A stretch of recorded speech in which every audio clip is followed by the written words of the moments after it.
Estudo do livro O Livro dos Médiuns. Segunda parte. Capítulo 5. Das manifestações físicas espontâneas.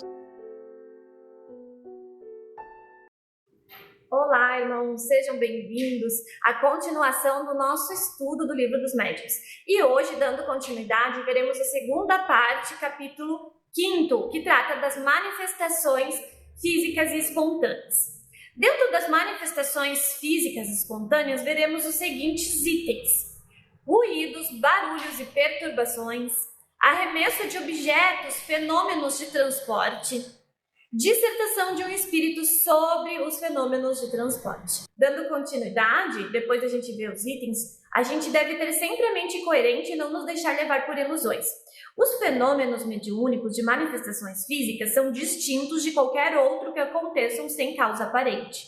Raramente eles ocorrem em locais a esmos e geralmente em casas habitadas, por causa da presença de pessoas que, mesmo sem querer, exercem a influência necessária possibilitando as manifestações. Então, vocês notem que os fenômenos de manifestação física é necessária a presença de pessoas no local. Então, eles não acontecem em locais abandonados, embora se tenha muito um folclore, né, uma imaginação que lugares abandonados serão mais assombrados. Na verdade, não. Na verdade, ocorrem esses fenômenos em lugares habitados porque precisa ter pessoa, ou melhor, um médium, né, que possibilite esses fenômenos. Então, raramente ele poderá ocorrer num lugar, de fato, abandonado. Ao menos que quando for lá, né, alguma pessoa que é médium e essa pessoa possibilite o fenômeno. Essas pessoas são conhecidas como médium natural. Esses geralmente ignoram possuir a faculdade mediúnica e, muito embora sua intervenção seja involuntária, é necessária para a produção da maioria desses fenômenos. Isso explica porque, embora vivamos todos cercados de espírito, apenas alguns lugares acontecem esse fenômeno. Então, esse fenômeno e esse tipo de mediunidade do médium natural é extremamente raro, por isso a gente não ouve falar muito. Existem alguns relatos, mas é uma mediunidade bastante rara. Embora muitas vezes seja permitido tais fenômenos, sempre há um limite. Tudo é submetido à vontade superior. Então vocês vejam nessa imagem onde tem uma mesa suspensa. Essa mesa ela foi movimentada por espíritos, né? Uma foto antiga que ela tem registro, vocês podem procurar aí na internet, né? Ela é uma foto real, registrada, é um arquivo onde foi fotografada essa mesa suspensa, em suspensão, sem que qualquer pessoa colocasse a mão ou levantasse ela, justo pelo exercício desse tipo de mediunidade. Então vamos ver agora os fenômenos de transporte. Consiste no transporte espontâneo de objetos para lugares onde estão os observadores. São quase sempre flores, não raro frutos, confeitos, joias, etc. Notem que esses objetos sempre somem de algum lugar para aparecer outro, ou seja, são transportados. Então, nesse tipo de mediunidade, o fenômeno de transporte, ele não se confunde com o fenômeno de materialização. A materialização, ela ocorre de algo que não existe, que é criada diante dos nossos olhos, que o espírito cria, né, utilizando o ectoplasma. O fenômeno de transporte, ele é diverso. O médium do ouvido dele, né? E quando ele quer transportar algum objeto pela vontade do médium e do espírito, esse objeto ele existe, ou seja, ele está em algum lugar. E ele é transportado do local onde ele está e aparece diante dos olhos das pessoas que estão ali. Então não é uma materialização, ele é um transporte porque esse objeto existe. Ele está em algum lugar e é transportado naquele momento para diante dos espectadores. Aqui temos, então, um trecho retirado de uma das revistas espíritas que teve esse registro, né, da senhora Gamp, que é uma médium desse tipo de fenômeno, né, do fenômeno de transporte. Aqui ele relata que no final de 1868, a médium, senhora Gamp, esteve na Florença, onde diversos transportes foram registrados. Flores frescas como violetas, gerânios, magnólias, cravos e camélias, diversos insetos alados, quase todos grandes, frutas como maçã, limões e laranjas, confeito de diversas cores, branco, vermelho, verde, amarelo, etc.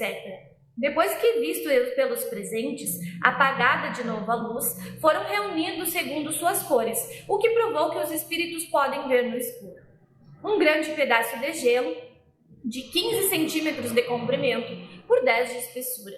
Aliás, o transporte do bloco de gelo fez-se para liquidar qualquer dúvida que alguém pudesse alimentar naquele momento. Com efeito, quem teria podido escondê-lo no próprio bolso ou ocultá-lo por tanto tempo sem ficar completamente molhado? Então essa foi uma experiência justo para registros, para fins de registros desse tipo de mediunidade, que aconteceu em 1868, onde essa médium foi, chamada a demonstrar a mediunidade dela, e ela foi ali trazendo várias coisas, Ela trouxe esses confeitos coloridos, depois apagou a luz, os confeitos foram organizados sem que ninguém colocasse a mão em ordem de cores, o que chamou muita atenção. Mas a comprovação final da mediunidade dela de transporte foi esse bloco de gelo, porque todo o tempo que ela estava ali, ela não teria tido como esconder aquele bloco de gelo em algum lugar para fazer ele aparecer ali. Então foi a maior prova do transporte que ela deu. Médium de transporte, os que podem servir de auxiliares aos espíritos para o transporte de objetos materiais, mediunidade extremamente rara, motivo pelo fenômeno de transporte em si ser muito raro. Então, como eu comentei, esse tipo de mediunidade é raríssima, tá? É difícil mesmo de encontrar. O fenômeno de transporte para alguns médiums só ocorre no estado sonâmbulo, pois há um desprendimento natural, uma espécie de isolamento do espírito e do perispírito, que deve facilitar a combinação dos fluidos necessários. Por isso, pode ocorrer de pessoas que possuem esse tipo de mediunidade, ao acordar, encontrar objetos ao seu redor sem nenhuma explicação. Então, existem médiums raríssimos, como a senhora Gampi ali, que foi registrado, e existem outros tipos de médium que também são de transporte, mas que eles conseguem exercer a mediunidade deles só dormindo, em estado sonâmbulo. Então é muito comum relatos de pessoas que dormem e às vezes ao acordar de manhã encontram objetos na sua cama ou pelo chão em volta ali no seu quarto que foram transportados justo durante o seu sono. E às vezes as pessoas nem fazem noção que elas são médiums, porque são médiums naturais. O espírito com o seu fluido pessoal é dilatável. Combina uma parte desse fluido com o fluido animalizado do médium, e é nessa combinação que ele oculta e transporta o objeto que escolheu para transportar. Então vocês notem que o transporte de objetos acontece assim. Primeiramente, ele faz uma ocultação daquele objeto no local que ele se encontra, aplicando fluidos para ocultá-lo, torná-lo invisível. Recentemente, tem um chinês que ele descobriu uma matéria que ele chama de capa da invisibilidade. Então, ele conseguiu manipular a matéria densa que a gente vive hoje para tornar os objetos invisíveis.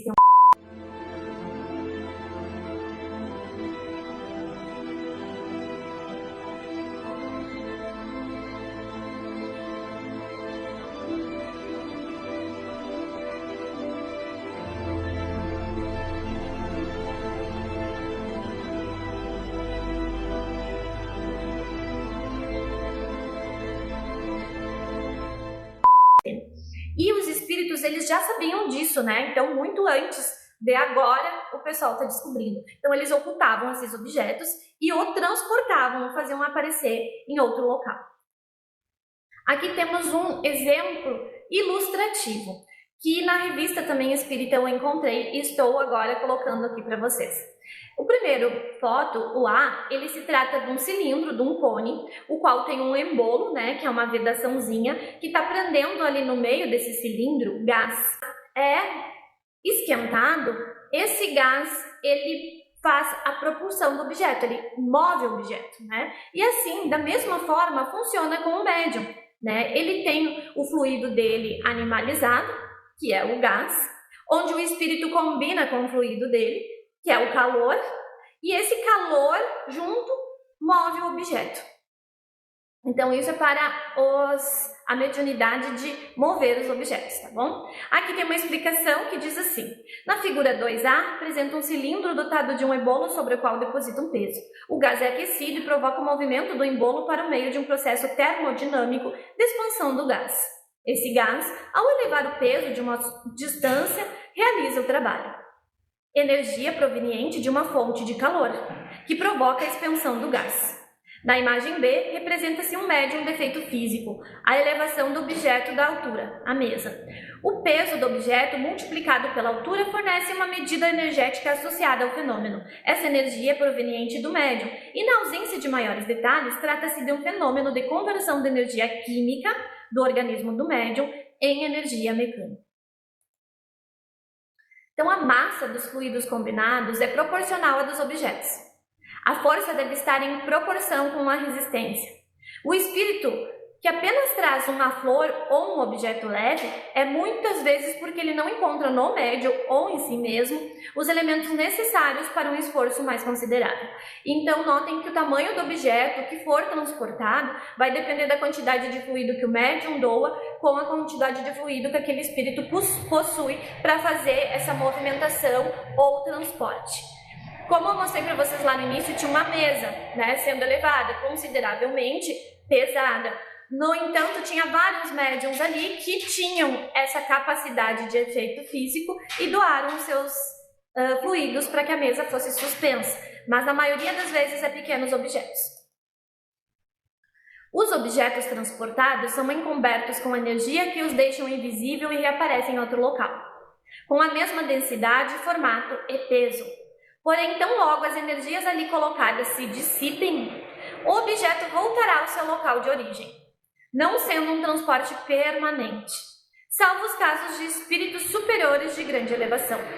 Então, irmãos, na maioria dos casos, quando tem esse tipo de mediunidade, às vezes algum objeto some na nossa casa e aparece em outro lugar, mas depois ele retorna para o nosso ambiente, porque quando se dissipa os fluidos que o espírito colocou ali, o objeto vai retornar ao seu lugar de origem.